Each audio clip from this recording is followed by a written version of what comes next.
Hello, what's good everybody? So I'm back with a next topic and the topic name is past continuous tense. So previously we were discussing about present continuous tense. वो topic पूरा हो गया था and I hope आपने homework कर लिया होगा और आपको कोई प्रॉब्लम नहीं होगी।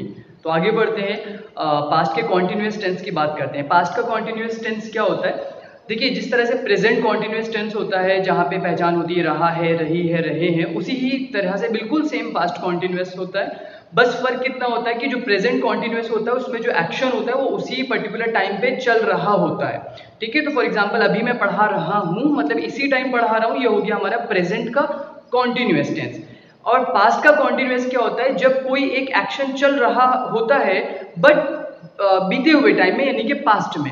तो कल मैं आपको इसी टाइम पे प्रेजेंट का कॉन्टिन्यूस पढ़ा रहा था, या फिर आज से 1 साल पहले मैं उस कंपनी में जॉब कर रहा था, या मैं उस स्कूल में पढ़ रहा था, मैं लास्ट वीक इस वीडियो को देख रहा था। तो कोई भी एक्शन जो उस टाइम पे हो रहा हो but in the past tense, तो उसको हम पास्ट के कॉन्टिन्यूस की कॉन्वर्सेशन कहते हैं। पहचान और identification, everything I have written on the board. Past continuous for past continuity, and in Hindi if we talk about रहा था, रही थी एंड रहे थे पर हमारे सेंटेंस खत्म होते हैं। ठीक है, अब फॉर्मूले की जल्दी से बात कर लेते हैं। सिंपल सेंटेंस है, subject plus was verb plus verb की आईएनजी फॉर्म प्लस ऑब्जेक्ट। यहाँ पे वॉज वर्ब जो है वो हमारी हेल्पिंग वर्ब है और वर्ब की हम आईएनजी फॉर्म ही यूज करेंगे, जैसा कि हम प्रेजेंट के कॉन्टिन्यूस में यूज कर रहे थे ING form. But helping verb has been changed, there we were using is am are, यहाँ पे हम यूज कर रहे हैं वॉज और वर। ठीक है, वॉज वर कहाँ पे किसके साथ यूज होना है, that I will tell you when I will come to the point. Negative में we will use not just after the helping verb, और इंट्रोगेटिव में हेल्पिंग वर्ब को पहले कर देंगे। डब्ल्यूएच में जो वर्ड है डब्ल्यूएच का वो हम सबसे पहले कर देंगे। सो स्टार्ट करते हैं ट्रांसलेशन को। सबसे पहला सेंटेंस है, कल मैं इंग्लिश बोल रहा था, मतलब या आई वॉज स्पीकिंग। सो कल मैं इंग्लिश बोल रहा था, यहाँ पे बोलना हो गया आपका वर्ब, और कौन बोल रहा था? मैं हो जाऊंगा सब्जेक्ट। क्या बोल रहा था? इंग्लिश। इंग्लिश हो जाएगी आपकी ऑब्जेक्ट। सबसे पहले लिखना है सब्जेक्ट, मैं की इंग्लिश हुई आपकी आई। उसके बाद हमें आई के साथ हेल्पिंग वर्ब वॉज और वर्ब एक चीज यूज करनी है, बिकॉज उसके सब्जेक्ट के बाद जस्ट हेल्पिंग वर्ब लगाना है। वॉज वर्ब का क्या कॉन्सेप्ट है? अगर आपका सब्जेक्ट है यहाँ पे ही, शी, इट और किसी का नाम, ही, शी, इट या किसी का अगर नाम है तो आप यूज करोगे वॉज, और बाकी चीजों के साथ आप यूज करोगे वर्ब। ठीक है, सो आई के साथ हमें क्या यूज करना पड़ेगा? देखिए, आई जो होता है ना वो होता आपका सिंगुलर नंबर है, बट इसको हम कंसीडर जो समटाइम प्लूरल में भी करते हैं। तो आई के साथ हम वॉज का यूज करेंगे। तो वन इज देयर, मैं इसको ऐड कर देता हूं, नेम और आई। सो आई के साथ हमने लगाया वॉज, आई वॉज। उसके बाद हमें क्या लिखना है? वर्ब की आईएनजी फॉर्म, वर्ब की बोलना, और बोलने की इंग्लिश होती है स्पीक। स्पीक की ING form speaking, I was speaking. क्या बोल रहा था? इंग्लिश। ठीक है, आई वॉज स्पीकिंग इंग्लिश। और कब बोल रहे थे? कल बोल रहे थे। तो कल की इंग्लिश टुमारो भी होती है, लेकिन वो आपका आने वाला टुमारो होता है, जो कल जा चुका होता है उसके लिए हम यूज करते हैं yesterday. I was speaking English yesterday. और यस्टरडे वर्ड ऑप्शनल है, इस तरह के वर्ड आप सबसे पहले भी रख सकते हो, लास्ट में भी रख सकते हो। Yesterday I was speaking English या फिर I was speaking English yesterday, both are same. Negative sentence next है आपका, मेरा भाई उससे बात नहीं कर रहा था। तो बात करना यहाँ पे हो जाएगा वर्ब, कौन नहीं कर रहा था? मेरा भाई। मेरा भाई बन जाएगा सब्जेक्ट, और किससे नहीं कर रहा था? उससे नहीं कर रहा था, ये हो जाएगा हमारा ऑब्जेक्ट। तो सबसे पहले सब्जेक्ट लिख देते हैं माई, मेरा भाई, माई ब्रदर, माई ब्रदर। अब उसके बाद में हेल्पिंग वर्ब वॉज और वर्ब लगानी है। माई ब्रदर ये क्या एक नाम है, ठीक है, तो यहाँ पे हमने लगाया was. My brother was negative है, वॉज वर्ब के बाद हमारा आ जाएगा not. My brother was not. उसके बाद वर्ब की आईएनजी फॉर्म, बात करने की इंग्लिश होती है टॉक, और टॉक की ING form talking. My brother was not talking, किससे बात नहीं कर रहा था? उससे नहीं कर रहा था। टू हर या फिर हिम, कुछ भी लगा सकते हैं आप। My brother wasn't talking to her, that's it. अब कल नहीं कर रहा था तो आगे यस्टरडे जोड़ दीजिए। अगर कल से पहले नहीं कर रहा था, मतलब परसों नहीं कर रहा था, तो परसों के लिए हो जाएगा day before yesterday.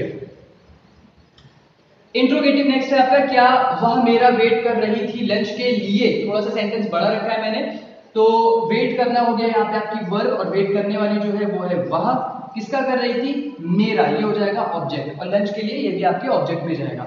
So well वह के लिए हम करते हैं शी, क्योंकि यहाँ पे लड़की की बात हो रही है, थी से हमें पता चल रहा है। शी के साथ हम क्या यूज करेंगे, वॉज, शी वॉज, सॉरी ये आपका इंट्रोगेटिव है, तो वॉज को तो पहले होना होगा। वॉज पहले लगाया, फिर हमने लगाया सब्जेक्ट, ये फॉर्मूला वॉज लगाया, फिर हमने लगाया सब्जेक्ट वॉज शी, फिर हमें लगाना है वर्ब की ING form which is wait, wait की ING form waiting. Was she waiting, किसके लिए कर रही थी, क्या वो मेरा, was she waiting for me. ठीक है, क्या वो मेरे लिए इंतजार कर रही थी या क्या वो मेरा इंतजार कर रही थी। अब किस लिए कर रही थी, लंच के लिए। के लिए की भी जो इंग्लिश होती है वो आपकी फॉर होती है। अगेन आप फॉर लिख दीजिए, फॉर लंच। क्या वो मेरा लंच के लिए इंतजार कर रही थी, was she waiting for me for lunch. Last sentence है आपका WH का, तुम उससे मेरे बारे में क्या बात कर रहे थे। ठीक है, तो यहाँ पे WH भी है, इंट्रोगेटिव भी है, तो फिर इंट्रो WH का क्या है, क्या बात कर रहे थे। तो जो बात आप कर रहे थे वो आपको बताना पड़ेगा। तो क्या की इंग्लिश हो गई यहाँ पे, व्हाट। अब उसके बाद हेल्पिंग वर्ब लगा लेते हैं। बात करने के लिए हम तुम यानी कि यू यूज कर रहे हो, यू के साथ वर यूज होता है, तो हेल्पिंग वर्ब हमारी वर हो जाएगी यहाँ पे, व्हाट वर। अब सब्जेक्ट की बारी है which is you, what were you, और यहाँ पे वर्ब क्या है, बात करना, बात करने की English talking. What were you talking, किससे, उससे, टू हर।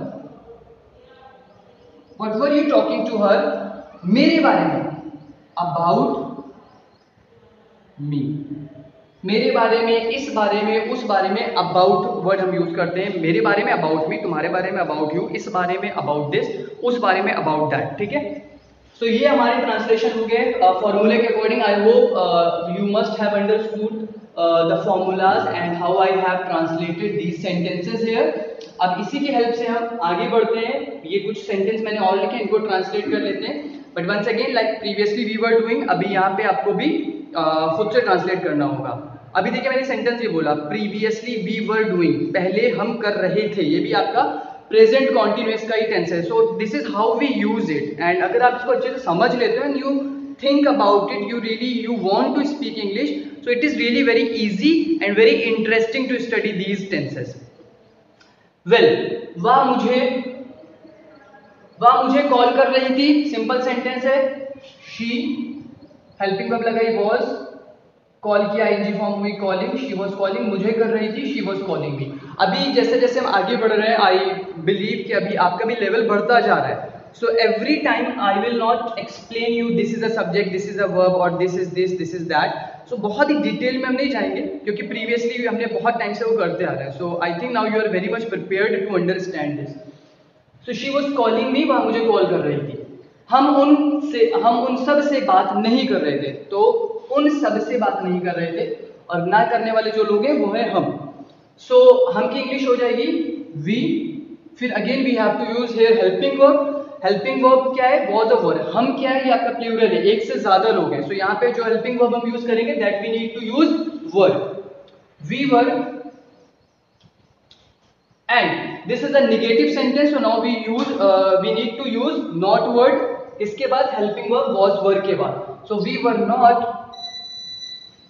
बात करने की इंग्लिश talk की ing form talking, we were not talking, किससे, उन सब से, to them is a objective form of they। तो जैसे स्टार्टिंग में अगर सेंटेंस है तो दे का them हो जाता है, जस्ट लाइक ही का him, she का her, और आई का मी। उसी तरीके से दे का आपका ऑब्जेक्टिव फॉर्म होगा them। So we were not talking to them।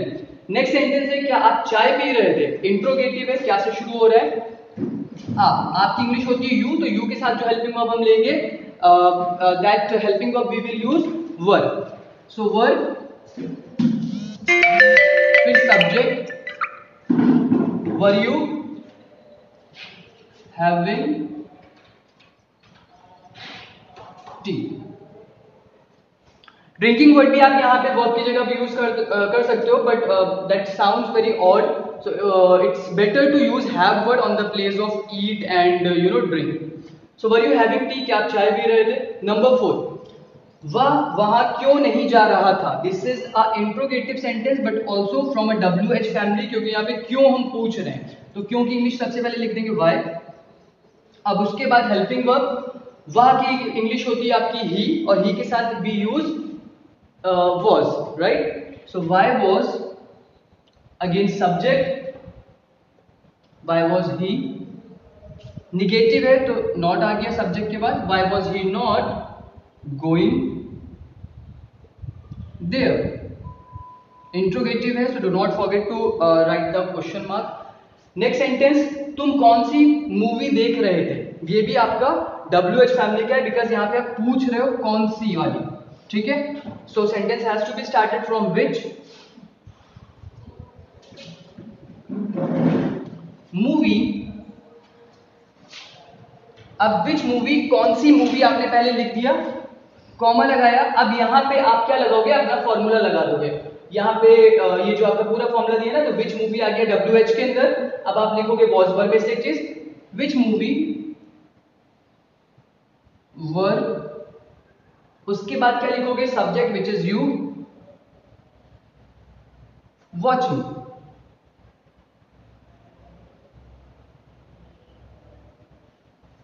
Which movie were you watching, तुम कौन सी मूवी देख रहे थे. यहाँ पे एक चीज मैं बताना चाहूंगा, देखिए देखने की इंग्लिश वॉच भी होती है और सी भी होती है, बट बहुत से लोगों को इसमें फर्क नहीं पता होता है कि where to use which and where to use which watch. So where to use which watch, कौन सा वॉच कहाँ पे यूज करना है, कहाँ पे सी यूज करना है, ये चीज हमें क्लियर नहीं होती है. तो जब कोई भी चीज आप बहुत ही अटेंशन के साथ देख रहे होते हो, तो वहां पे आपको यूज करना होता है वॉच वर्ड. जो चीज आप अटेंशन के साथ देख रहे होते हो, जस्ट लाइक आप मूवी जो देखते हो और कार्टून्स देखते हो, या जो भी चीज आप इंटेंशनली देखते हो विद योर फुल 6 सेंसेस, तो वहां पे आप वॉच का यूज करते हो. जो चीज आप देखते नहीं हो, बस आपको नॉर्मली वो चीज दिख जाती है, जहां पे आपका अटेंशन नहीं होता है, there you use see word, right. So यहाँ पे मूवी आप इंटेंशनली देख रहे हो, आपको स्टोरी समझ में आती है, so and for sure you don't wink also, तो यहाँ पे आपको वॉच यूज करना है. लास्ट नंबर 6, तुम वहां क्या करने जा रहे थे. ठीक है. तो यहाँ पे आपका WH का है, क्वेश्चन भी पूछ रहे हो क्या, और वो उसका आंसर जो है वो एक्सप्लेन करना पड़ेगा. सो वेल, क्या की इंग्लिश हो गई आपकी वॉट. अब हमें हेल्पिंग वर्ब यूज करनी है वॉज और वर में से. What were, subject you, verb की आएगी form going. What were you going to do there. कल भी हमने डिस्कस करा था कि जब कभी भी दो रेगुलर वर्ब, जो मेन वर्ब एक साथ अगर हमारे सेंटेंस में आ जाती हैं, तो जो पहली वर्ब होती है वो हम अपने फॉर्मूले के अकॉर्डिंग रखते हैं. जस्ट लाइक यहाँ पे ING फॉर्म दी है, तो गो को हमने मेन वर्ब माना और गो को गोइंग कर दिया. बट जो दूसरी वर्ब है वो हमने फर्स्ट फॉर्म में ही रखी है. जब दो मेन वर्ब आती है, बीच में हम टू का जरूर यूज करते हैं. टू के बाद जो भी वर्ब होती है that is always in base form और अ फर्स्ट फॉर्म. ये आपके सेंटेंसेस यहाँ पे पूरे हो गए. I hope that you all have understood these translation as well. ये आपका होमवर्क दिया हुआ है, पर मैं सेंटेंस पढ़ दे रहा हूँ. मैं इंग्लिश पढ़ रहा था, this is a simple sentence. Sita कपड़े धो रही थी, this is also a simple sentence. वह मार्केट नहीं जा रहा था, निगेटिव. क्या आप टहलने जा रहे थे, इंट्रोगेटिव सेंटेंस. तुम अपना बैग कहाँ रख रहे थे, again interrogative but from WH, कहाँ.